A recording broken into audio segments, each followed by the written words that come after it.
الحمد للہ وکفا والصلاة والسلام علی عباده الذین اصطفا خصوصا علی افضلهم وخاتم النبیین محمد الامین وعلی آلہ وصحبہ اجمعین اما بعد فقد قال اللہ تبارک وتعالی کما ورد فی سورة الزخرف اعوذ باللہ من الشیطان الرجیم بسم اللہ الرحمن الرحیم حامیم والکتاب المبین انا جعلناہ قرآنا عربیا لعلکم تعقلون وَإِنَّهُ فِي أُمِّ الْكِتَابِ لَدَيْنَا لَعَلِيٌّ حَكِيمٌ وقال تبارك وتعالى كما ورد في سورة الواقعة فلا أقسم بمواقع النجوم وإنه لقسم لو تعلمون عظيم إنه لقرآن كريم في كتاب مكنون لا يمسه إلا المطهرون تنزيل من رب العالمين وقال عز وجل كما ورد في آخر سورة الفجر بل هو قرآن مجيد في لوح محفوظ صدق الله العظيم رب اشرح لي صدري ويسر لي أمري واحلل عقدة من لساني يفقهوا قولي اللهم ربنا الہمنا رشدنا واعذنا من شرور انفسنا اللهم ارنا الحق حقا وارزقنا اتباعه وارنا الباطل باطلا وارزقنا اجتنابه اللهم ارحمنا بالقرآن العظيم واجعله لنا اماما ونورا وهدى ورحمة اللهم ذكرنا منه ما نسينا وعلمنا منه ما جهلنا وارزقنا تلاوته آناء الليل وآناء النهار واجعله لنا حجة يا رب العالمين آمین۔ آج شعبان معظم کی 28ویں شب ہے اور ہم ماہ رمضان مبارک کے دوران نماز تراویح کے ساتھ دورہ ترجمہ قرآن کی تمہید کے طور پر آج اور کل تعارف قرآن کے ضمن میں بعض چیزوں پر غور کریں گے تاکہ اثناء دورہ ترجمہ قرآن یہ چیزیں آپ کے ذہن میں ایک پس منظر کے طور پر موجود رہیں۔ رمضان مبارک میں نماز تراویح کے ساتھ دورہ ترجمہ قرآن کا جو سلسلہ ہم نے شروع کیا اب اسے 15 برس سے زائد ہو چکے ہیں۔ الحمدللہ کہ اس کا چرچا اب وسیع و عریض پیمانے پر ہو چکا ہے، نہ صرف اندرون ملک بیرون ملک بھی۔ اس دوران میں خود میں نے جہاں تک مجھے یاد پڑتا ہے کم سے کم 6 مرتبہ دورہ ترجمہ قرآن کی تکمیل کی سعادت حاصل کی ہے۔ 2 مرتبہ اس سے قبل کراچی میں، 3 مرتبہ لاہور میں، 1 مرتبہ ملتان میں، 1 مرتبہ ابوظہبی میں۔ اور اس سال جو میں اپنی اب ضعیفی اور اپنے علالت کے باوجود یہ ہمت کر رہا ہوں اس کا ایک خاص سبب ہے، اور وہ یہ کہ اللہ کے فضل و کرم سے بعض صورتیں ایسی پیدا ہوئیں کہ کیبل ٹی وی پر میرے ان دروس قرآن یا دورہ ترجمہ قرآن کے کیسٹ دکھائے گئے بھارت میں، اور وہیں سے یہ درخواست بھی موصول ہوئی کہ ہم چاہتے ہیں کہ اسے سیٹلائٹ پر ٹیلی کاسٹ کرائیں، لیکن اس کے لیے اس کی جو ریکارڈنگ ہے اس کا معیار بہتر ہونا چاہیے۔ تو اس ضرورت کو پورا کرنے کے لیے میں یہ ہمت کر رہا ہوں، اگرچہ اب جو بھی عمر کی سطح ہے وَمَن نُعَمِّرْهُ نُنَكِّسُ فِي الْخَلْقِ، میری یادداشت بھی اتنی شارپ نہیں رہی ہے جتنے پہلی تھی، استحضار جو کراس ریفرنسز کا ہے وہ بھی اب اتنا نہیں ہے جتنا کہ پہلے تھا، اور کبھی کبھی میری زبان لڑکھڑاتی بھی ہے، ان تمام معذوریوں کے باوجود اس ایک اہم ضرورت کے تحت میں نے یہ ارادہ کیا۔ میں خود بھی اللہ سے دعا کرتا ہوں، آپ بھی اللہ سے دعا فرمائیں کہ اس ارادے کی تکمیل ہو جائے اور اس سلسلے کو اللہ تعالیٰ اپنے کلام پاک کے پیغام اور علم اور حکمت کی ایک بڑے پیمانے پر پورے عالم انسانیت میں پھیلانے کا ذریعہ بنا دے۔ تعارف قرآن کے ضمن میں سب سے پہلی بات جو سمجھنے کی ہے وہ یہ کہ قرآن مجید کے بارے میں ہمارا اجمالی عقیدہ کیا ہے۔ یہ 3 جملوں پر مشتمل ہو سکتا ہے۔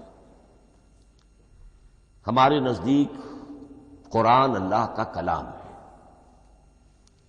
جو محمد الرسول اللہ صلی اللہ علیہ وسلم پر نازل ہوا، اور تیسرے یہ کہ یہ مکمل محفوظ شکل میں موجود ہے بنوعاً، اس میں نہ کوئی تحریف ہوئی ہے نہ کوئی تبدیلی ہوئی ہے۔ یہ کم سے کم 3 اجزاء ہیں ہمارے عقیدے کے قرآن مجید کے بارے میں۔ لیکن اب اس کی کچھ علمی توضیحات۔ سب سے پہلے یہ کہ کلام ہونا، اس کا اللہ کا کلام ہونا، اس لیے کہ آپ کے علم میں ہے یہ تورات جو حضرت موسیٰ علیہ السلام کو دی گئی تھی وہ لکھی ہوئی شکل میں پتھر کی تختیوں پر لکھی ہوئی صورت میں دی گئی تھی، اور قرآن مجید کی تنزیل جو محمد رسول اللہ صلی اللہ علیہ وسلم پر ہوئی ہے وہ ایک مختلف صورت میں ہوئی ہے۔ اس کو قرآن مجید خود اللہ کا کلام قرار دیتا ہے۔ چنانچہ سورہ توبہ کی آیت ہے، آیت نمبر 6، وَإِنْ أَحَدٌ مِّنَ الْمُشْرِكِينَ اسْتَجَارَكَ فَأَجِرْهُ حَتَّى يَسْمَعَ كَلَامَ اللَّهِ ثُمَّ أَبْلِغْهُ مَأْمَنَهُ۔ جب ہجرت کے 9ویں سال آخری وارننگ دی گئی تھی مشرکین عرب کو کہ اب صرف تمہیں چند مہینے کی مہلت دی جا رہی ہے، اس دوران میں آخری فیصلہ کر لو اسلام قبول کرنا ہے یا نہیں، اس لیے کہ اس کے بعد مشرکین عرب کے لیے کوئی رعایت نہیں ہوگی، جو لوگ اسلام قبول نہیں کریں گے انہیں تہہ تیغ کر دیا جائے گا۔ فَإِذَا انْسَلَخَ الْأَشْهُرُ الْحُرُمُ فَاقْتُلُوا الْمُشْرِكِينَ حَيْثُ وَجَدتُّمُوهُمْ۔ جب یہ مہلت ختم ہو جائے تو ان مشرکین کا قتل عام کرو۔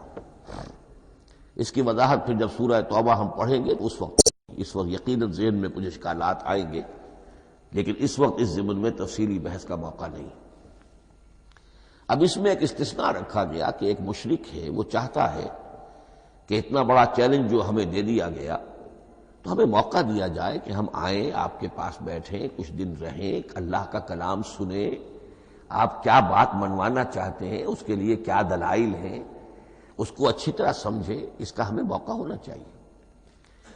اس کے لیے یہ آیت نازل ہوئی کہ وَإِنْ أَحَدٌ مِّنَ الْمُشْرِكِينَ اسْتَجَارَكَ، اے نبی اگر ان مشرکین میں سے کوئی شخص آپ سے پناہ طلب کرے فاجر، اسے پناہ دیجئے، حتیٰ یسمع کلام اللہ، یہاں تک کہ وہ اللہ کا کلام سن لے،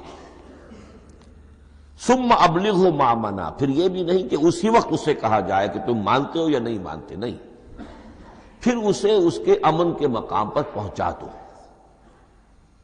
یہ جو آیت ہے اس میں لفظ کلیئر آ گیا کہ قرآن مجید اللہ کا کلام ہے۔ لیکن اب اسی تل کے اوٹ میں پہاڑ والا مسئلہ ہے، ٹپ آف آئس برگ، اس کے نیچے وہ کتنا بڑا تودا ہوتا ہے۔ کلام جو ہے اللہ تعالیٰ کی صفت ہے، اور یہ بڑا مسئلہ گہرا ہے، اور علم کلام کا ایک بڑا پیچیدہ مسئلہ ہے کہ ذات باری تعالیٰ اور اس کی صفات کے مابین کیا ربط و تعلق ہے۔ آیا صفات ذات کا جز ہیں، جزو لا ینفک ہیں، حصہ ہے، یا کچھ زائد بر ذات، جس کو علامہ اقبال نے ایک جگہ کہا ہے صفات ذات حق، حق سے جدا یا عین ذات۔ یہ ہمارے علم کلام کا ایک بڑا پیچیدہ مسئلہ ہے، لیکن یہ کہ اس میں متکلمین کا جو تقریباً اجماعی فیصلہ ہے وہ دو لفظوں میں آتا لا عین ولا غیر. اللہ کی صفات نہ تو اس کی ذات کا عین ہے نہ اس کی ذات سے غیر ہے. بہت پیچیدہ شکل ہے، اور یہ بھی اس وقت کا میرا موضوع نہیں ہے، میں صرف کسی اور موضوع کے لیے صرف حوالے دے رہا ہوں. بہرحال قرآن مجید کا جو تعلق ہے ذات باری تعالیٰ کے ساتھ، وہ اس مسئلے سے بخوبی واضح ہو جاتا ہے کہ چونکہ یہ اللہ تعالیٰ کی صفت ہے، اور صفت کو ہم یہ نہیں کہہ سکتے کہ وہ ذات باری تعالیٰ سے جدا ہے، یہ بھی نہیں کہہ سکتے کہ اس کی ذات کا جزو لا ینفک ہے. کچھ اسی طرح کا تعلق ہے قرآن مجید کا ذات باری تعالیٰ کے ساتھ. لیکن یہ مسئلہ قرآن مجید میں خود بیان ہوا، اور سورہ حشر کی آیت میں تو یہ فرمایا گیا، اللہ تعالیٰ نے اپنے اس کلام کی عظمت کو یوں بیان کیا، وہ عظمت کما ہیا، جیسے کہ وہ فی الواقع ہے، اور جس کا کہ گویا کہ پورا ادراک ہمارے لیے اپنی بہت سی محدودیتوں کی وجہ سے ممکن نہیں ہے. لیکن ایک تمثیل کے پیرائے میں سمجھایا، لو انزلنا ھذا القرآن علی جبل لرأیتہ خاشعا متصدعا من خشیۃ اللہ وتلک الامثال نضربها للناس لعلهم یتفکرون. اگر ہم نے اس قرآن کو کسی پہاڑ پر اتار دیا ہوتا تو تم دیکھتے کہ وہ دب جاتا اور پھٹ جاتا اللہ کے خوف سے. اور یہ مثالیں ہیں جو ہم لوگوں کے لیے بیان کرتے ہیں تاکہ وہ غور کریں، تدبر کریں، سمجھیں. ما لا یدرک کلہ لا یترک کلہ، اگرچہ بتمام و کمال عظمت قرآن کا فہم ان کے لیے ممکن نہیں ہے، لیکن کسی درجے میں تو کچھ انعکاس اس کا ہو جائے، کچھ اندازہ ہو جائے، انسان اپنی ذہنی سطح کے اعتبار سے، اس کی مناسبت سے کسی درجے میں عظمت قرآن کا اندازہ کر لے، تو اللہ تعالیٰ کے ان الفاظ کو سامنے رکھے کہ لو انزلنا ھذا القرآن علی جبل لرأیتہ خاشعا متصدعا من خشیۃ اللہ. اب اس آیت کو سمجھنے کے لیے سورہ اعراف کی آیت نمبر 143 کو سمجھنا ہوگا، اسی اصول کے تحت کہ القرآن یفسر بعضہ بعضا، قرآن کا ایک حصہ دوسرے حصے کی تشریح کرتا ہے. وہاں یہ واقعہ بیان ہوا ہے کہ حضرت موسیٰ علیہ السلام کو جب اللہ تعالیٰ نے کوہ طور پر طلب فرمایا 30 راتوں کے لیے، جس میں بعد میں 10 کا اضافہ کر کے وہ ایک 40 رات کا ایک کورس بنا، دن رات. اس موقع پر جو مخاطبہ الہی، مکالمہ الہی سے مشرف ہوئے حضرت موسیٰ علیہ السلام، تو ان کی آتش شوق بھڑکی اور انہوں نے بڑی جرأت کر کے یہ درخواست کر دی، رب ارنی انظر الیک، پروردگار مجھے اپنا دیدار بھی عطا فرما، مجھے موقع عنایت فرما، میں تجھے دیکھ سکوں. یہ ان کی وہ آتش شوق کا مسئلہ ہے. لیکن جواب کیا ملا؟ لن ترانی، تو مجھے ہرگز نہیں دیکھ سکتے. ولکن انظر الی الجبل فإن استقر مکانہ فسوف ترانی. لیکن ظاہر بات ہے کہ حضرت موسیٰ علیہ السلام کو بات سمجھانے کے لیے کچھ مشاہدہ بھی کرانا تھا. فرمایا تم مجھے نہیں دیکھ سکتے، البتہ اس سامنے کے پہاڑ پر نگاہ جماؤ، ہم اس پر اپنی ایک تجلی ڈالیں گے. یہ اگلی الفاظ کے اندر وضاحت ہے، میں یہاں پہلے سے بیان کر رہا ہوں سمجھانے کے لیے. اگر وہ پہاڑ ہماری اس تجلی کو، تجلی کسے کہتے ہیں؟ جلا، روشنی. تو اللہ تعالی کی طرف سے کوئی خاص اس کے نور کا جب پرتو ہوتا ہے کسی شے پر تو وہ اس کی تجلی ہے. ہم اپنی ایک تجلی اس پہاڑ پر ڈالیں گے، اگر وہ اس کو جھیل جائے، اپنی جگہ کھڑا رہ جائے، تو تم سمجھنا کہ شاید تم بھی ہمیں دیکھ سکو. فلما تجلی ربہ للجبل، اب یہاں وہ لفظ آ گیا، جب اللہ نے تجلی اپنی پہاڑ پر ڈالی، جعلہ دکا وخر موسیٰ صعقا، وہ پہاڑ ریزہ ریزہ ہو گیا اور حضرت موسیٰ بے ہوش ہو کر گر گئے. اب یہ بے ہوش ہو کر گر جانا، جبکہ وہ تجلی براہ راست بھی نہیں ہے، بالواسطہ ہے. مشاہدہ جو کر رہے حضرت موسیٰ وہ بالواسطہ ہے، تجلی پہاڑ پر ہے. لیکن یہ کہ اس کا بھی بالواسطہ اس کا جو ہوا ہے، اس کی جو تاثیر ہوئی حضرت موسیٰ علیہ السلام پر کہ وہ اس کی تاب نہ لا سکے اور بے ہوش ہو کر گر گئے۔ یہاں سے یہ بات سمجھ میں آتی ہے کہ یہ تجلی ذات باری تعالی تھی جس نے کوہ طور کو جلا کر بھسم کر دیا یا ٹکڑے ٹکڑے کر دیا، ریزہ ریزہ کر دیا۔ اب ذات الہی کے ساتھ جو تعلق ہے کلام الہی کا، اور یہ صفت جو لا عین ولا غیر کے درجے میں ہے ذات کے ساتھ، تو وہی تاثیر اس کلام الہی کی بھی ہے۔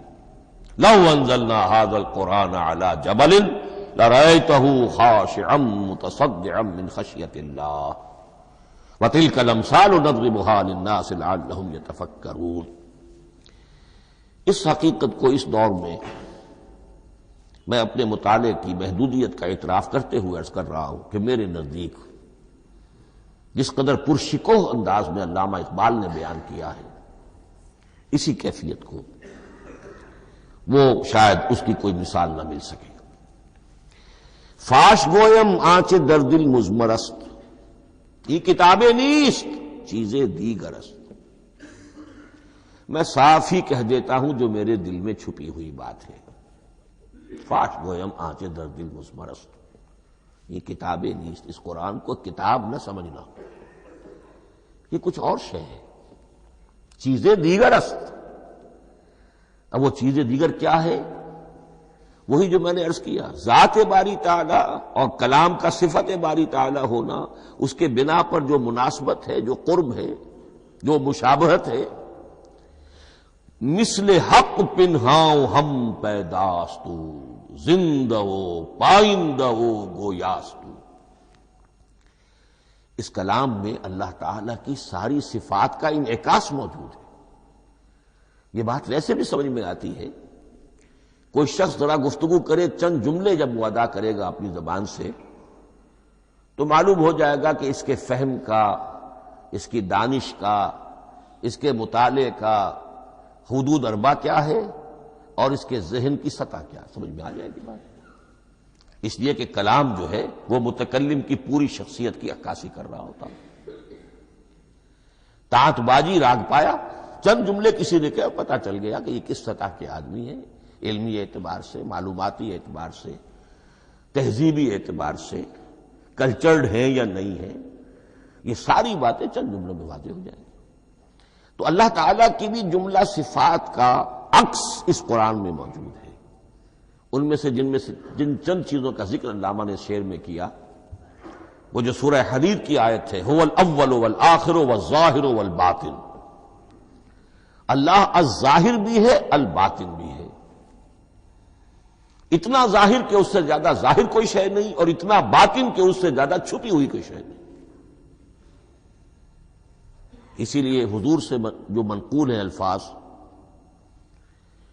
کہ پروردگار انت الظاہر فلیس فوقک شیء وانت الباطن فلیس دونک شیء، یہی کیفیت قرآن کی ہے۔ مثل حق پنہاں ہم پیداستو، پنہاں بھی ہے، ظاہر بھی ہے، جیسے ذات باری تعالی، اور جیسے اللہ تعالیٰ کی شان ہے جو آیت الکرسی کے شروع میں آئی، الحی القیوم۔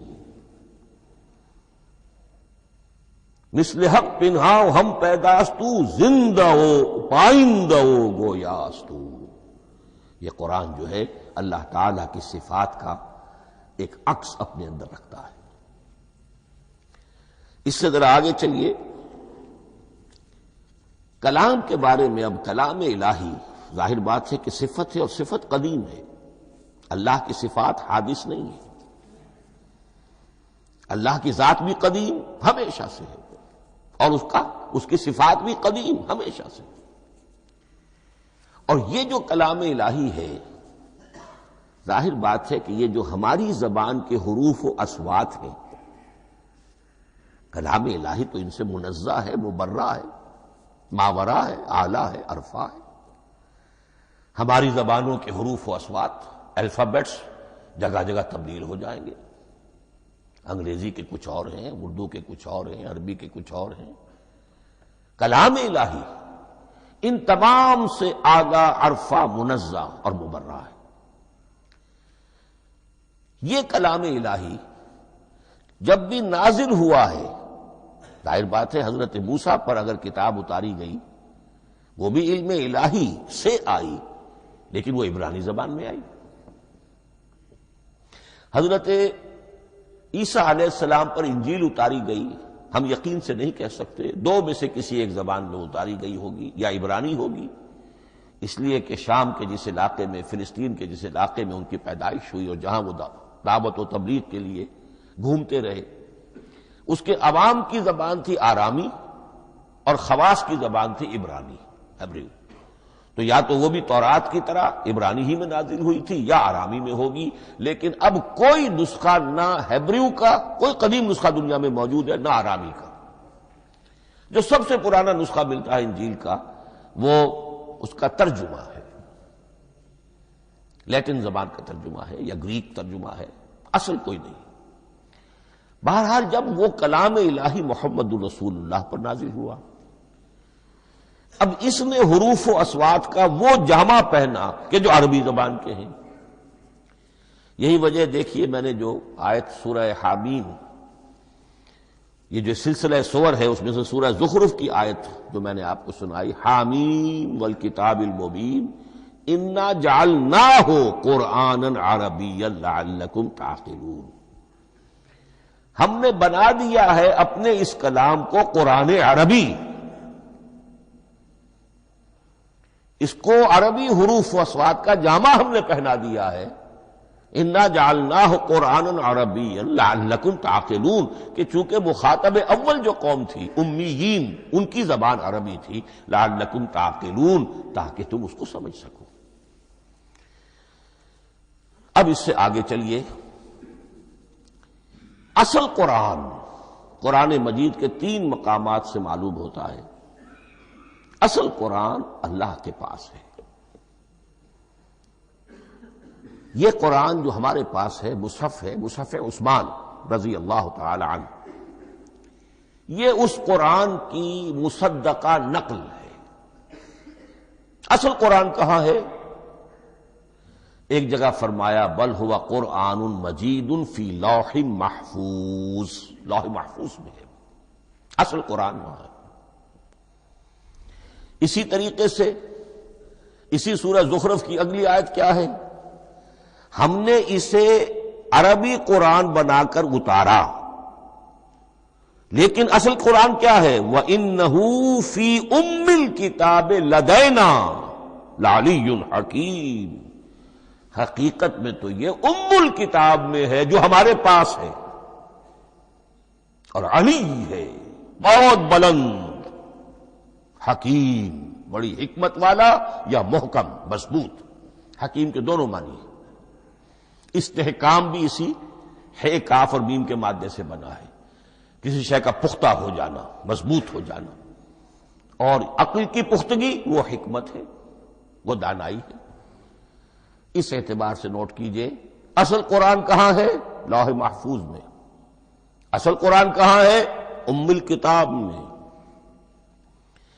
اسی کو کہا گیا ہے ایک اور مقام پر، فی صحف مکرمۃ مرفوعۃ مطہرۃ بایدی سفرۃ کرام بررہ۔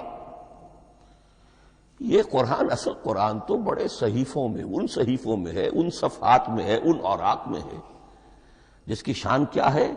مکرمۃ، ان کی انتہائی تعظیم کی جاتی ہے، مطہرۃ، نہایت پاک صحیفے، فی صحف مکرمۃ مرفوعۃ، بلند و بالا، مطہرۃ بِأَيْدِي سَفَرَةٍ كِرَامٍ بَرَرَةٍ، ان فرشتوں کے ہاتھ میں جو بہت باعزت، بہت اونچے درجے کے، ان کے ہاتھوں میں ہے۔ وہ لوگ ہیں کہ جب اس کی تحویل میں ہے یہ کلام پاک، فی صحف مکرمۃ مرفوعۃ مطہرۃ بِأَيْدِي سَفَرَةٍ كِرَامٍ بَرَرَةٍ۔ اب اسی کو بیان کیا ہے سورہ واقعہ میں، فلا اقسم بمواقع النجوم، تو نہیں، میں قسم کھاتا ہوں ستاروں کے ڈوبنے کی جگہ کی۔ وَإِنَّهُ لَوْ تَعْلَمُونَ لَقَسَمٌ عَظِيمٌ وَإِنَّهُ لَقَسَمٌ لَوْ تَعْلَمُونَ عَظِيمٌ، اور اگر تم جان سکتے تو یہ بہت بڑی قسم ہے جو ہم نے کھائی ہے، بہت بڑی گواہی ہے جو ہم نے پیش کی ہے۔ اب تدریجاً اس کا انکشاف ہو رہا ہے۔ یہ آج جو تصور ہے بلیک ہولز کا، اس سے کچھ اندازہ ہوتا ہے یہ ستارے کہاں ڈوب جاتے ہیں، بڑے بڑے ستارے نسیم منسیہ ہو جاتے ہیں، ستارے نہیں پوری گیلیکسیز اس میں گم ہو جاتے ہیں، وہ مقبرے ہیں بڑی بڑی گیلیکسیز کے۔ فلا اقسم بمواقع النجوم وانه لقسم لو تعلمون عظیم انه لقرآن کریم، یہ قرآن ہے بہت باعزت، فی کتاب مکنون، اور یہ اس کتاب میں جو چھپی ہوئی ہے۔ یہ لؤلؤ مکنون کا لفظ آتا ہے قرآن مجید میں، جیسے موتی ہوتے ہیں انہیں چھپا کر رکھا جاتا ہے ڈبیوں میں، مخملی ڈبیوں کے اندر موتیوں کو، اسی طریقے سے فی کتاب مکنون لا یمسہ الا المطہرون، وہ صحیفے بھی بہت مطہرہ تھے اور ان کو چھو نہیں سکتے مگر وہی جو انتہائی پاک ہیں، ملائکہ مقربین، جن کے قریب سے بھی ہو کر معصیت یا گناہ کا کوئی تصور تک نہیں گزر سکتا، وہ ہیں جو اس کو چھوتے ہیں، ان کے ہاتھوں میں ہے، ان کی تحویل میں ہے۔ یہ ہے وہ چیزیں کہ جس سے اندازہ ہوا کہ اصل قرآن کہاں ہے۔ یہ جو ہمارے پاس ہے در حقیقت یہ نقل مطابق اصل ہے، مصدقہ نقل ہے۔ اب اس میں آپ سے عرض کر دوں کہ ایک بہت خوبصورت بات ہمیں جو ملتی ہے، تورات میں جو استثناء، جو صفر استثناء ہے ڈیوٹرانومی، اس کے 18ویں باب میں 18ویں اور 19ویں آیات جو ہیں اس میں ذکر موجود ہے، میں ان کے لیے انہی کے بھائیوں میں سے تیری مانند ایک نبی برپا کروں گا۔ اللہ تعالیٰ کلام فرما رہے ہیں یہاں حضرت موسیٰ علیہ السلام سے، آج بھی موجود ہے اولڈ ٹیسٹمنٹ، ڈیوٹرانومی یا کتاب استثناء، صفر استثناء، اس کا 18واں باب، اس کی 18ویں اور 19ویں آیات جب چاہیں جا کر دیکھ لیں۔ میں ان کے لیے ان کے بھائیوں ہی میں سے تیری مانند ایک رسول اٹھاؤں گا، میں ان کے لیے انہی کے بھائیوں میں سے تیری مانند ایک نبی برپا کروں گا اور اپنا کلام اس کے منہ میں ڈالوں گا، اور جو کچھ میں اس سے کہوں گا وہی وہ ان سے کہے گا۔ یہ ہے جو پیشین گوئی ہے محمد الرسول اللہ صلی اللہ علیہ وسلم کی۔ اور یہاں وہ فرق واضح کر دیا گیا، اے موسیٰ تم سے تو یا تو ہم نے کلام کیا ہے یا تمہیں جو کتاب دی ہے وہ لکھی ہوئی دی ہے، لیکن جو نبی تیری ہی مانند میں برپا کروں گا۔ اب اس میں بھی نوٹ کرنے کی بات ہے کہ حضرت موسیٰ کے مشابہ نبی اکرم صلی اللہ علیہ وسلم کے سوا کوئی نبی نہیں۔ صاحب کتاب وہ بھی تھے، صاحب کتاب محمد بھی ہے، صاحب امت وہ بھی تھے، اور صاحب امت محمد رسول اللہ ہے، تیری مانند صاحب شریعت۔ حضرت عیسیٰ صاحب شریعت نہیں تھے، شریعت موسوی ہی کو نافذ کرنے کے لیے آئے تھے، ان کی حیثیت دین موسوی کے مجدد کی تھی۔ ویسے نبی تھے، اللہ کے فضل و کرم سے نبی تھے، اس میں کوئی شک نہیں، رسول تھے، لیکن یہ کہ ان کے کام کی نوعیت کیا تھی، اس لیے کہ کوئی نئی شریعت لے کر نہیں آئے۔ اب بھی انجیل میں الفاظ موجود ہیں، don't think I have come to destroy law, the mosaic law جسے یہ کہتے ہیں، شریعت موسوی، وہ تم پر نافذ رہے گی، تم اس کی پابندی کرو گے، چونکہ صاحب شریعت رسول یا موسیٰ یا محمد صلی اللہ علیہ وسلم علیہ الصلوۃ والسلام۔ تو میں ان کے بھائیوں میں سے، اب بھائی کون ہوں گے؟ ظاہر بات ہے بنی اسرائیل، ان کے کزنز کون ہیں؟ بنی اسماعیل۔ بنی اسرائیلی تو جو بھی نبی ہے وہ انہی میں سے ہے، ان کے بھائیوں میں سے، تو بھائی تو ہوگا، ان کا کزن ہوگا، اب وہ کون ہے؟ بنی اسماعیل۔ آپ نے ابھی سنا ہوگا جب پیس ٹریٹی ہوئی تھی اور کلنٹن صاحب آئے تھے، اور وہاں جب شاہ حسین جو ہیں اردن کے وہ بھی آئے اور بغل گیر ہوئے تھے، اسرائیل کے وزیر اعظم تھے، تو اس وقت یہ لفظ استعمال کیا تھا صدر کلنٹن نے کہ آپ لوگ تو آپس میں کزنز ہیں، لفظ کزن استعمال کیا تھا۔ تو ان کے بھائیوں میں سے گویا کہ غیر اسرائیلی جو ان کے قریب ترین قرابت دار ہوں گے وہ بنو اسماعیل ہیں. تیرے مانند صاحب شریعت نبی میں برپا کروں گا، لیکن اس پر جو میرا کلام اترے گا وہ کس شکل میں اترے گا؟ میں اپنا کلام اس کے منہ میں ڈالوں گا اور پھر وہ جو کچھ کہے گا وہ وہی کہے گا جو میں نے کہا ہے. اب اس کے حوالے سے ایک بہت اہم بات سمجھ لیجئے، اور قرآن مجید کے دو اہم مقامات کی وضاحت اس سے ہو جائے گی. یہ کلام اللہ، قرآن مجید میں اس کو قول جبرائیل بھی کہا گیا ہے. کلام اللہ حضرت جبرائیل کے ذریعے سے جب ادا ہوا ہے تو قول جبرائیل ہے، اور پھر جب وہ محمد الرسول اللہ کی زبانی ادا ہوا تو قول رسول ہے، قول محمد ہے صلی اللہ علیہ وسلم. یہ قول اللہ بھی ہے، قول جبرائیل بھی ہے، اور قول محمد بھی ہے بیک وقت. یہ بات دیکھیے سورہ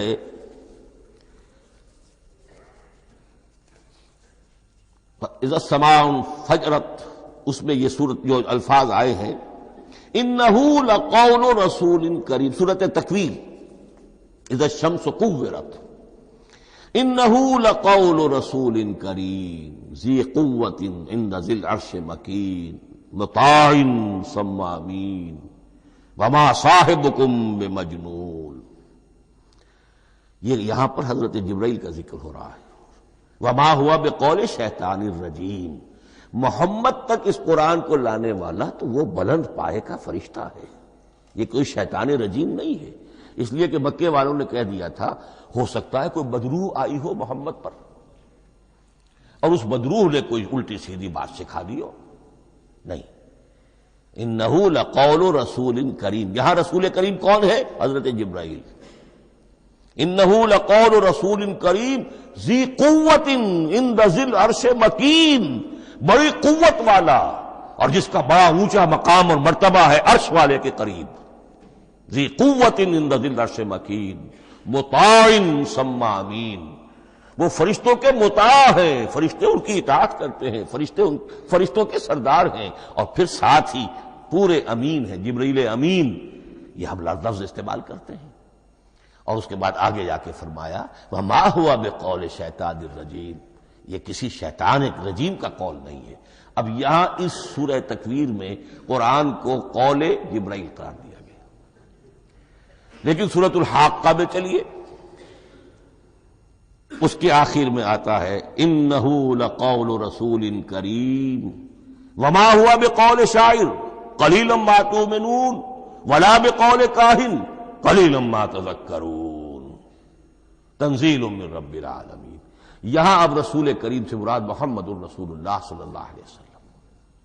یہ کسی شاعر کا قول نہیں ہے، کسی کاہن کا قول نہیں ہے، یعنی جس کے زبانی یہ قرآن لوگوں کے سامنے آ رہا ہے.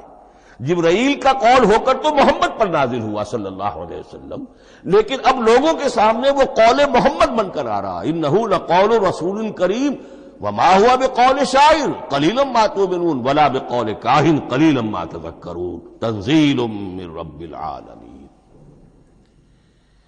تو قرآن مجید کلام اللہ ہے، پھر وہ قول جبرائیل بنا جب جبرائیل نے آ کر محمد کو سنایا، اور پھر وہ قول محمد بنا جب محمد کی زبان مبارک سے لوگوں نے اسے سنا، اہل عرب نے سنا، اور پھر وہ بات پھیلتی چلی گئی.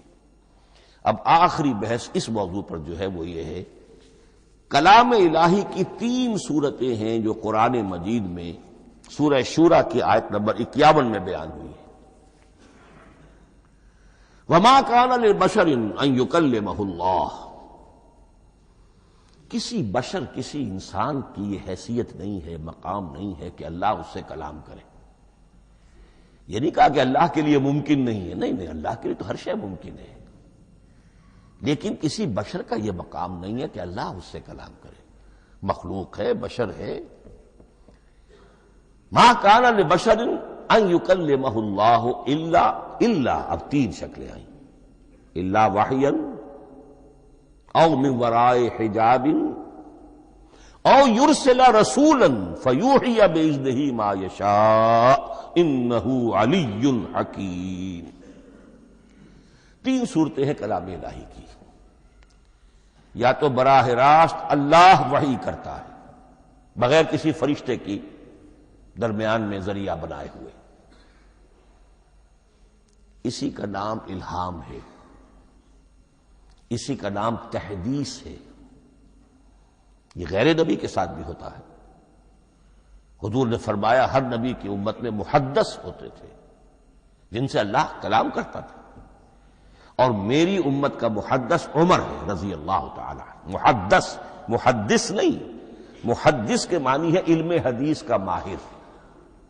امام بخاری محدث ہے، امام مسلم محدث ہے۔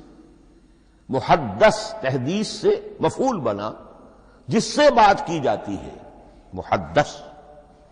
اللہ بات کرتا ہے، اللہ دل میں ڈال دیتا ہے، القاء ہو جاتا ہے، الہام ہو جاتا ہے، کوئی فرشتہ درمیان میں نہیں، براہ راست۔ دوسری شکل کلام کی کیا ہے؟ او من ورائے حجاب، یہ ہمارے علم کی حد تک صرف حضرت موسیٰ علیہ السلام کی شان ہے، استثنائی شان ہے۔ وَكَلَّمَ اللَّهُ مُوسَىٰ تَكْلِيمًا، اور موسیٰ کے ساتھ تو اللہ نے کلام فرمایا جیسے کہ کلام کیا جاتا ہے۔ فرق کیا تھا؟ من ورائے حجاب، پردہ تھا، دیکھ نہیں سکتے تھے، تبھی تو ان کی وہ آتشی شوق بھڑکی تھی۔ کیا قیامت ہے کہ چلمن سے لگے بیٹھے ہیں، صاف چھٹتے بھی نہیں، سامنے آتے بھی نہیں، کلام بھی فرما رہے ہیں، لیکن یہ کہ بات مجھے دیدار عطا کرنے کے لیے تیار نہیں، رب ارنی انظر الیک۔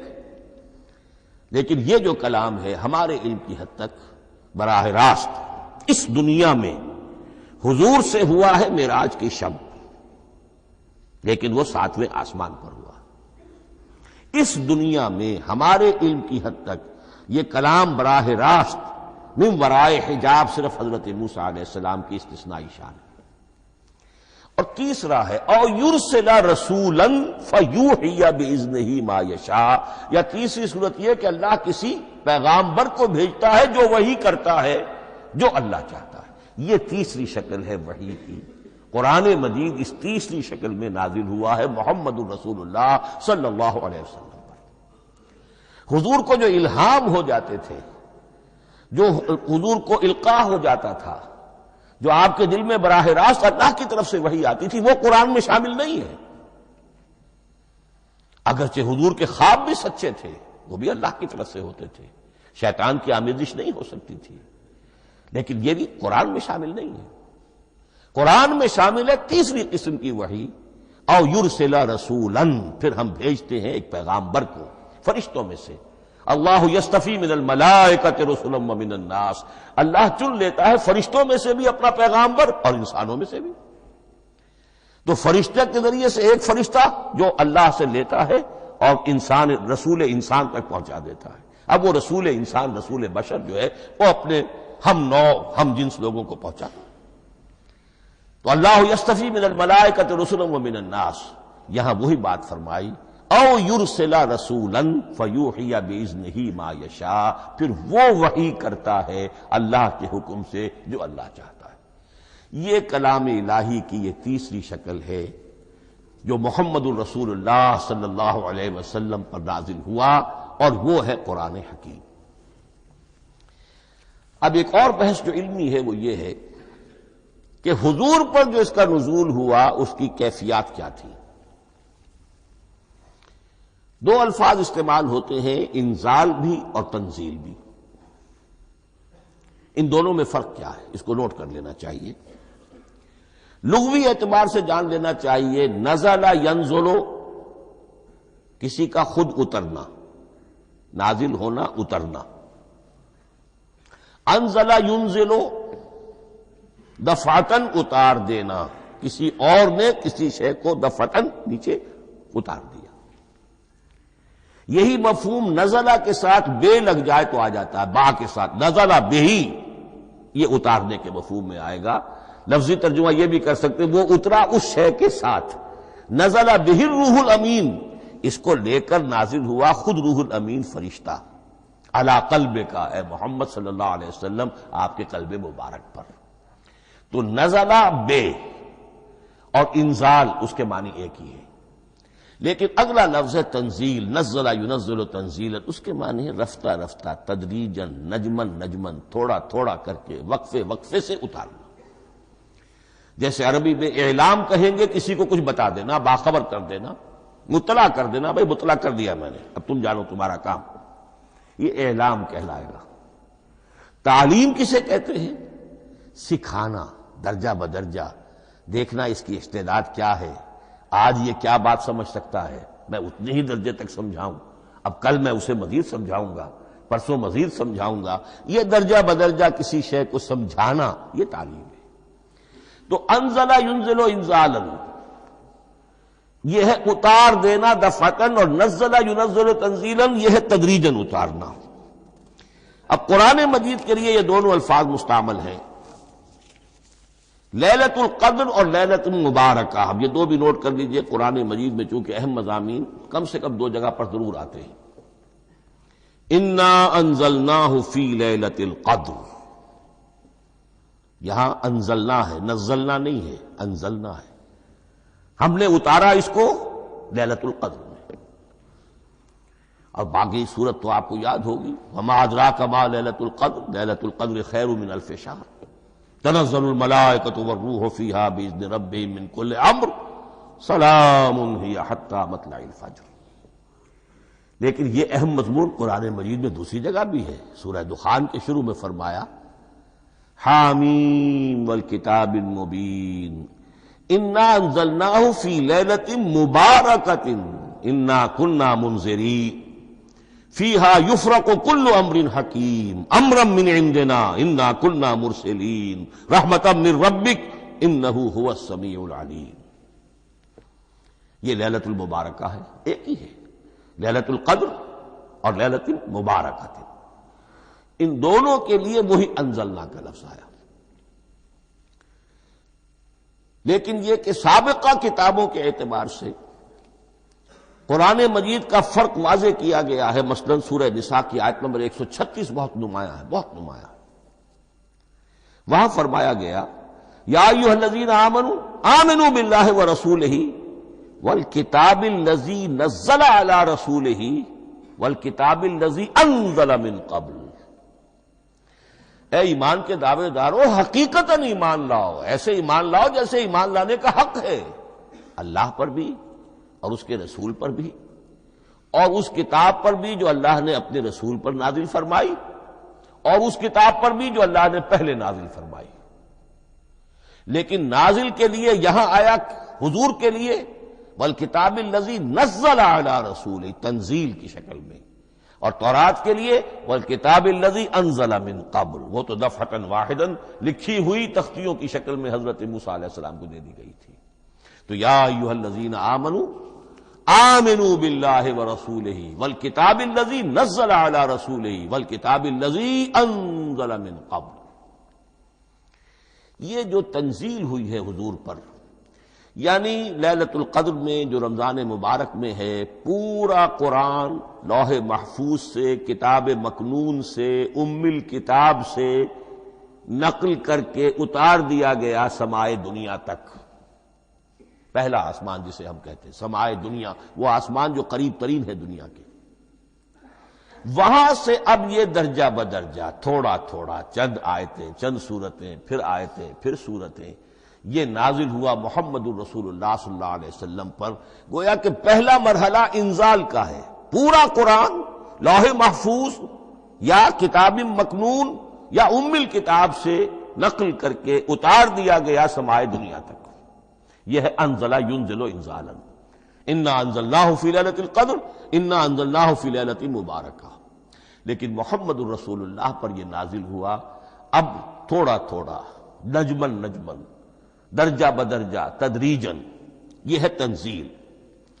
اس تنزیل کی حکمت قرآن مجید میں بیان ہوئی ہے، اور اس اعتبار سے کہ اہل عرب نے، اہل مکہ نے اعتراض کیا تھا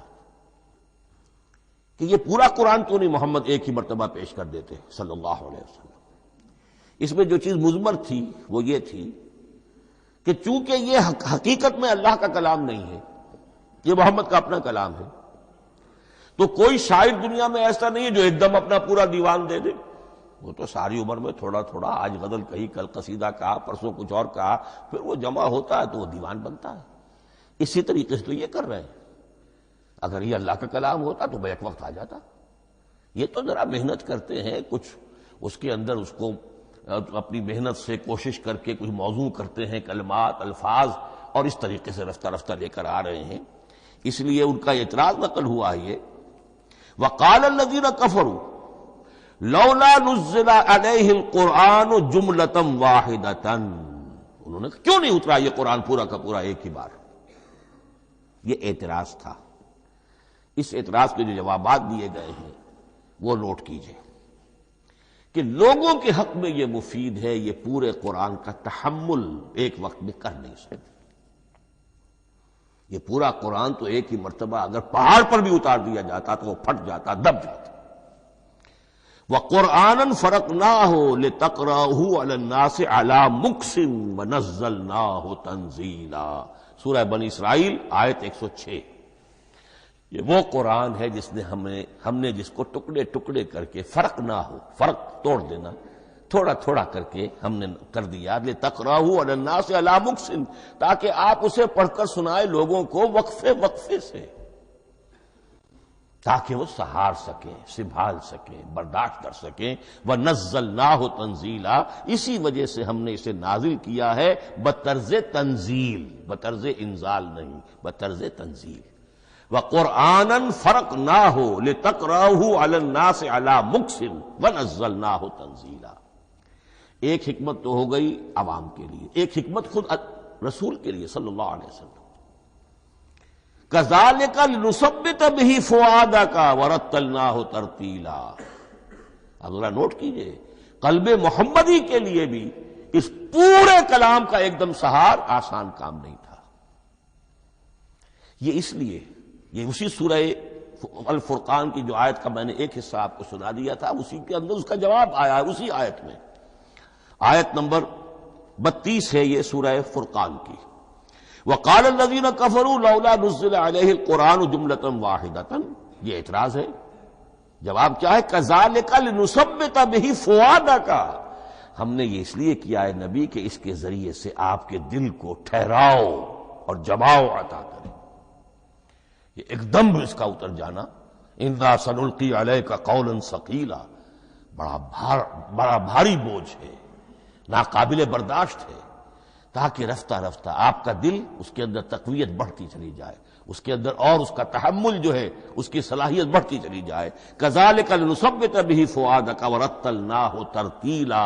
اسی لیے ہم نے تھوڑا تھوڑا کر کے نازل کیا ہے. ولا یاتونک بمثل الا جئناک بالحق واحسن تفسیرا. ساتھ ہی فرمایا کہ یہ لوگ جو بھی اعتراض کریں گے ہم اس کا جواب بھی اور بہترین تعویل بھی آپ کو دے دیں گے. اب اگلی بحث یہ ہے، یہ قرآن کب اور کہاں نازل ہوا. یہ عام معلوماتی شے ہے، اس میں کوئی پیچیدگی نہیں ہے، لیکن اس کی اہمیت ہے، بہت ضروری ہے. وہ میں انشاءاللہ اگلی بحث میں جبکہ قرآن کے سمجھنے کے جو اصول ہیں ان کو بیان کروں گا تو وضاحت سے بات آئے گی. یہ کہ یہ عام معلوماتی ایک ہمارے ذہن میں خاکہ رہنا چاہیے، زمان و مکان کا کیا رشتہ ہے قرآن کے ساتھ. قرآن نازل کب ہوا؟ ہمارا چونکہ عام طور پر جو معمول ہے، ہم تو جو کرسچن ایرا ہے اس کے حوالے سے ہمارے ذہن کے اندر سارا حساب کتاب ہے، تو سن 610 عیسوی سے لے کر 632 عیسوی تک شمسی حساب سے 22 سالوں میں قرآن نازل ہوا. 571 حضور کی ولادت کا سال ہے، 571 عیسوی. 610 میں آپ 39 سال کے ہوئے، لیکن قمری حساب سے 40 کے ہو چکے. 610 میں قرآن کی تنزیل شروع ہوئی اور 632 میں آپ کا انتقال ہوا. 22 برس زمانی اعتبار سے نقشہ ذہن میں رکھیے. اور اسے ہم اگر دوسرے حساب سے کہیں گے تو عام الفیل، وہ جو ابرہہ آیا تھا بیت اللہ کو ڈھانے کے لیے، وہ سال عربوں میں بہت مشہور ہو گیا تھا اور وہی سال حضور کی ولادت کا ہے. تو عام الفیل ہی میں حضور کی ولادت ہوئی، لہذا 40 عام الفیل میں قرآن مجید کا نزول شروع ہوا اور 11 ہجری تک یہ 23 برس بنتے ہیں قمری حساب سے۔ ایک رائے یہ بھی ہے کہ قرآن کا نزول 20 برس میں ہوا ہے، اور اس میں وضاحت یہ ہے کہ پہلے 3 سال اللہ تعالی نے ایک فرشتے کو حضرت اسرافیل علیہ السلام کو مامور کیا تھا حضور کی تعلیم پر۔ دنیاوی اعتبار سے حضور نے کوئی تعلیم حاصل نہیں کی، آپ امی تھے، آپ نے دنیاوی اعتبار سے کسی کے سامنے زانو تلمس طے نہیں کیا، کہیں کوئی تعلیم حاصل نہیں کی، کہیں کوئی تحصیل علم نہیں کیا، لیکن اللہ تعالی نے علمہ شدید القوا، اللہ تعالی نے جو کچھ انہیں سکھایا ہے، جو علم انہیں عطا کیا ہے، تو ایک روایت یہ ہے کہ 3 برس تک، اور اس کے بعد پھر قرآن نازل ہونا شروع ہوا تو 20 برس تک قرآن نازل ہوا۔ لیکن وہ لوگ بھی مانتے ہیں کہ سورہ علق کی آیتیں نازل ہو چکی تھی، پھر 3 برس کا وقفہ ہے۔ سورہ علق کی آیتیں کیا ہے؟ جو پہلی وحی ہے، اقرأ بسم ربک الذی خلق خلق الانسان من علق اقرأ وربک الاکرم الذی علم بالقلم علم الانسان ما لم یعلم، گویا کہ بسم اللہ ہو رہی ہے محمد الرسول اللہ صلی اللہ علیہ وسلم کی تعلیم کی۔ اور جن گھرانوں میں یہ رواج ابھی تک چل رہا ہو، بسم اللہ بچوں کی کراتے ہیں، ایک تقریب کی شکل میں منعقد کرتے ہیں، ہمارے ہاں یہ رواج تھا، اب ہم چھوڑ چکے ہیں، کہ جو تقریب بھی حضور کی اور صحابہ کی زندگیوں سے ثابت نہ ہو، ہمیں کوشش کرنی چاہیے کہ ان تقریبات کا سلسلہ منقطع کریں۔ ما انا علیہ واصحابی، ہماری تقریبات جو ہیں وہ بس وہیں تک محدود رہنی چاہیے۔ بہرحال وہ جو ایک چلتی ہے روایت، 4 سال 4 مہینے 4 دن کا بچہ یا بچی ہو تو بسم اللہ یہی آیتیں پڑھی جاتی ہیں، پڑھ تو نہیں سکتا، انگلی رکھ کر پڑھانے والا کوئی عالم دین بیٹھ جاتا ہے سامنے، وہ نہا دھو کر بچہ یا بچی بیٹھی ہوئی ہے، اور اس کو اقرأ بسم ربک الذی خلق خلق الانسان من علق اقرأ وربک الاکرم الذی علم بالقلم علم الانسان ما لم یعلم۔ اب اس میں تو سارا پڑھنے پر زور ہے، حصول علم پر زور ہے، کسی تبلیغ کا حکم ہی نہیں، ابھی رسالت کا کوئی تذکرہ کچھ بھی نہیں، اس میں تو قیامت کا بھی کوئی ذکر نہیں۔ اب اس کے بعد روایت یہ ہے کہ 3 برس تک پھر حضرت اسرافیل دن رات حضور کے ساتھ رہے ہیں اور آپ کی تعلیم ہوئی ہے، اور پھر 3 برس کے بعد پھر وحی کا سلسلہ شروع ہوا ہے، واللہ عالم۔ لیکن یہ کہ جب سورہ اقرا نازل ہو چکی ہے، اس کی 5 آیتیں، تو وہ 3 برس بھی اس کا وقفہ شمار ہوں گے، زمانہ نزول پھر وہی 23 برس رہے گا۔ اسی کے ساتھ میں نے عرض کیا تھا کہ دوسری بات یہ کہاں نازل ہوا قرآن۔ ایک لفظ میں تو یہ سمجھ لیجئے یہ حجاز میں نازل ہوا۔ حجاز جزیرہ نماء عرب کا ایک خاص حصہ ہے، پہاڑی سلسلہ، یوں سمجھ لیجئے، اس کو ذہن میں رکھیے۔ جزیرہ نماء عرب جو ہے وہ شمال سے جنوب کی طرف چوڑا ہوتا جاتا ہے، شمال میں شام اور عراق کی طرف جاتا ہے تو وہ تنگ ہے، پھر نیچے چوڑا ہو رہا ہے۔ اس کا جو مغربی ساحل ہے، جس پر جدہ کی بندرگاہ بھی ہے، ینبو کی بھی ہے، اس کے کہیں وہ ایک میدان شروع ہوتا ہے ساحل سے، کہیں وہ بہت مختصر ہے، کہیں خاصا چوڑا ہے، اس کو کہتے ہیں تہامہ۔ پھر ایک پہاڑی سلسلہ ہے، اس کو کہتے ہیں حجاز۔ یہ پہاڑی سلسلہ جو ہے اس کے بعد جو ہے وہ نجد کہلاتا ہے، وہ سطح مرتفع ہے، پلیشو۔ تو یہ 3 حصے ہیں جزیرہ نماء عرب کے جغرافیائی اعتبار سے، اور حجاز کہتے بھی ہیں پردے کو، حاجزن، پردہ جو 2 چیزوں کے درمیان حائل ہو جائے۔ تو یوں سمجھیے کہ یہ فلیٹ ہے نجد کا، اور یہ فلیٹ ہے میدان، یہ ہے تہامہ کا، اور درمیان میں یہ پہاڑی سلسلہ کھڑا ہوا ہے، تو یہ گویا کہ ان دونوں کو جدا کر رہا، یہ حجاز ہے۔ اس حجاز ہی کا شہر مکہ ہے، اس حجاز ہی کا شہر مدینہ ہے، اس حجاز ہی کا شہر طائف ہے، اس حجاز ہی کی آخری ٹپ سمجھ لیجئے تبوک ہے۔ تو حضور صلی اللہ علیہ وسلم کی پوری زندگی آغاز وحی کے بعد سے لے کر وہ اسی علاقے کے اندر، پہلے آپ مکے میں تھے، قرآن مجید کی جو صورتیں اس دور میں نازل ہوئیں، آیتیں نازل وہ مکیات کہلاتی ہیں۔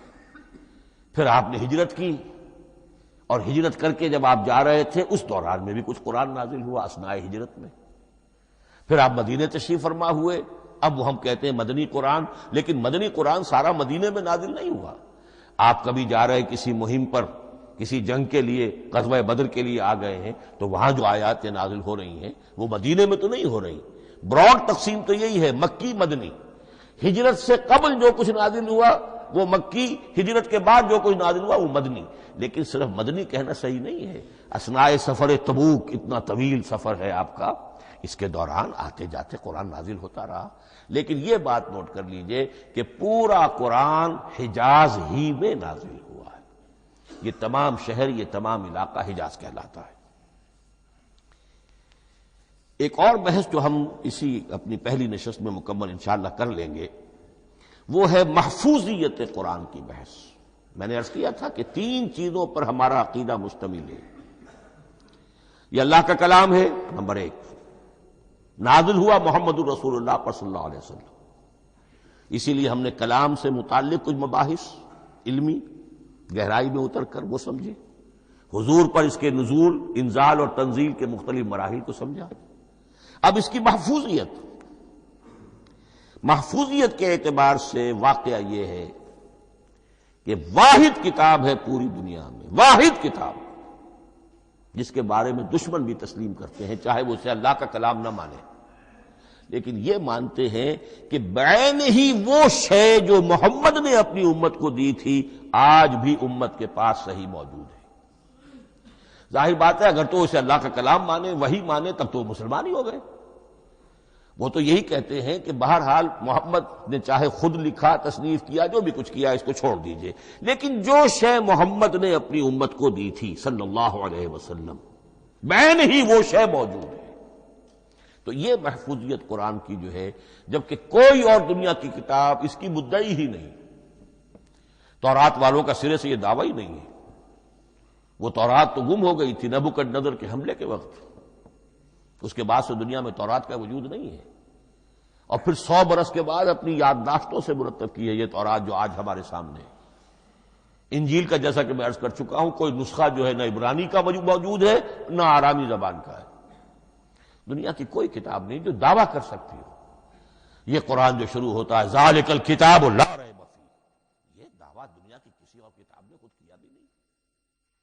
اس کی بھی جس قدر پرشکوہ الفاظ میں علامہ اقبال نے اس کی ترجمانی کی ہے انہی کا حصہ ہے. حرف اورا ریب نئے، تبدیل نئے، آیش شرمندہ تعویل نئے. اس قرآن کے کسی حرف میں کوئی تحریف ہو جانا نہیں، امکان ہی نہیں. قطعی طور پر کسی لفظ کا بدل دیا جانا نہیں. حرف اورا ریب نئے، تبدیل نئے، اس میں کسی کا شک پر مبنی ہونا نہیں. آیش شرمندہ تعویل نئے. اس کی آیت کوئی بھی ایسی نہیں جسے تروڑا مروڑا جا سکے. یہ اپنی حفاظت خود کرتی ہے. لا یاتیہ الباطل من بین یدیہ ولا من خلفہ، حامیم السجدہ کی آیت نمبر 42. اس پر باطل حملہ آور ہو ہی نہیں سکتا. انا نحن نزلنا الذکر وانا لہ لحافظون، ہم ہی نے یہ الذکر نازل کیا ہے اور ہم ہی اس کی حفاظت کرنے والے. جہاں تک پہلے ٹکڑے کا تعلق ہے اس آیت مبارکہ کا، اس میں تو تورات بھی آئے گی. تورات کس نے نازل کی؟ اللہ نے نازل کی. انجیل کس نے نازل کی؟ اللہ نے نازل کی. انا انزلنا التوراۃ فیہا ھدی ونور، یہ سورہ مائدہ میں الفاظ ہیں. انجیل کے بارے میں بھی ہم نے انجیل عطا کی عیسیٰ کو، فیہ ھدی ونور. لیکن یہ کہ انا نحن نزلنا الذکر، اس کو اس قدر تاکید کے ساتھ کہہ کر وانا لہ لحافظون، اور ہم ہی اس کے محافظ ہیں. لیکن اس موضوع پر اہم ترین مقام جو ہے قرآن مجید کا وہ سورہ قیامہ کی یہ آیات ہے. لا تحرک بہ لسانک لتعجل بہ. جب قرآن نازل ہوتا تھا حضور جلدی جلدی زبان کو حرکت دیتے تھے، یاد کر لیں، مبادا کہیں بھول جاؤں، مبادا کوئی لفظ جو ہے تبدیل ہو جائے.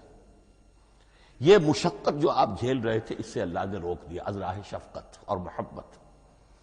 لا تحرک بہ لسانک لتعجل بہ ان علینا جمعہ وقرآنہ، ہمارے ذمے ہے اس کو جمع کر دینا، آپ کے سینے میں جمع کر دیں گے اس کو. اور صرف جمع کرنا نہیں، قرآن ترتیب. قرآن ہوتا ہے پڑھا جاتا ترتیب سے. یعنی ترتیب نزولی، یہ بعد میں ہماری علیحدہ بحث بھی آئے گی کہ ترتیب نزولی اور ہے، ترتیب مصحف اور ہے، یہ ترتیب بھی ہم کروا دیں گے، یہ بھی ہمارے ذمہ ہے۔ ان علینا جمعہ وقرآنہ فاذا قرأناہ فاتبع قرآنہ، پھر جب ہم جس ترتیب سے پھر آپ کو پڑھائیں اسی ترتیب کی پیروی کیجیے۔ یہ جو ہے کہ قرآن کا جمع اور تدوین، یہ بھی اللہ تعالیٰ نے اس کی ضمانت لی، اور اس کی ترتیب بھی اللہ تعالیٰ ہی کی ضمانت سے ہے۔ اس اعتبار سے محفوظیت قرآن کے یہ دونوں پہلو ہمارے سامنے رہنے چاہیے۔ بارک اللہ لی ولکم فی القرآن العظیم ونفعنی وإیاکم بالآیات والذکر الحکیم۔